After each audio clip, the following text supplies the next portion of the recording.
سورہ قدر۔ نام، پہلی ہی آیت کے لفظ القدر کو اس سورت کا نام قرار دیا گیا ہے۔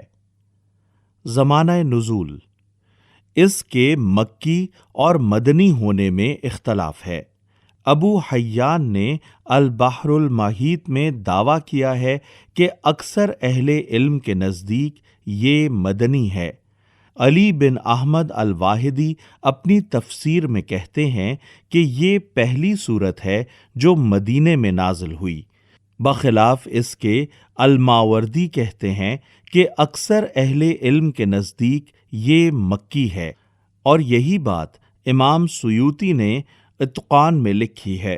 ابن مردویہ نے ابن عباس، ابن الزبیر اور حضرت عائشہ سے یہ قول نقل کیا ہے کہ یہ سورت مکے میں نازل ہوئی تھی۔ سورت کے مضمون پر غور کرنے سے بھی یہی محسوس ہوتا ہے کہ اس کو مکہ ہی میں نازل ہونا چاہیے تھا، جیسا کہ ہم آگے واضح کریں گے۔ موضوع اور مضمون، اس کا موضوع لوگوں کو قرآن کی قدر و قیمت اور اہمیت سے آگاہ کرنا ہے۔ قرآن مجید کی ترتیب میں اسے سورہ علق کے بعد رکھنے سے خود یہ ظاہر ہوتا ہے کہ جس کتاب پاک کے نزول کا آغاز سورہ علق کی ابتدائی 5 آیات سے ہوا تھا، اسی کے متعلق اس سورت میں لوگوں کو بتایا گیا ہے کہ وہ کس تقدیر ساز رات میں نازل ہوئی ہے، کیسی جلیل القدر کتاب ہے اور اس کا نزول کیا معنی رکھتا ہے۔ سب سے پہلے اس میں اللہ تعالیٰ نے یہ فرمایا ہے کہ ہم نے اسے نازل کیا ہے، یعنی یہ محمد صلی اللہ علیہ وآلہ وسلم کی اپنی تصنیف نہیں ہے، بلکہ اس کے نازل کرنے والے ہم ہیں۔ اس کے بعد فرمایا کہ اس کا نزول ہماری طرف سے شب قدر میں ہوا ہے۔ شب قدر کے 2 معنی ہیں اور دونوں ہی یہاں مقصود ہیں۔ ایک یہ کہ یہ وہ رات ہے جس میں تقدیروں کے فیصلے کر دیے جاتے ہیں، یا بالفاظ دیگر یہ کوئی معمولی رات عام راتوں جیسی نہیں ہے، بلکہ یہ قسمتوں کے بنانے اور بگاڑنے کی رات ہے۔ اس میں اس کتاب کا نزول محض ایک کتاب کا نزول نہیں ہے، بلکہ یہ وہ کام ہے جو نہ صرف قریش، نہ صرف عرب، بلکہ دنیا کی تقدیر بدل کر رکھ دے گا۔ یہی بات سورہ دخان میں بھی فرمائی گئی ہے۔ ملاحظہ ہو تفہیم القرآن جلد 4 سورہ دخان کا دیباچہ اور حاشیہ 3۔ دوسرے معنی یہ ہیں کہ یہ بڑی قدر و منزلت اور عظمت و شرف رکھنے والی رات ہے، اور آگے اس کی تشریح یہ کی گئی ہے کہ یہ 1000 مہینوں سے زیادہ بہتر ہے۔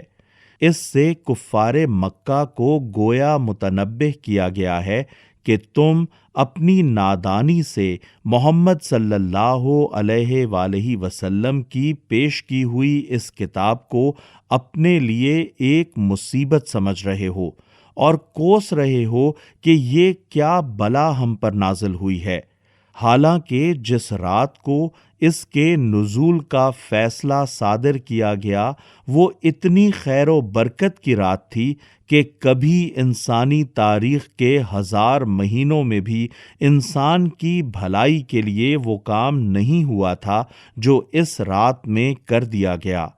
یہ بات بھی سورہ دخان آیت 3 میں ایک دوسرے طریقے سے بیان کی گئی ہے، اور اس سورت کے دیباچے میں ہم اس کی وضاحت کر چکے ہیں۔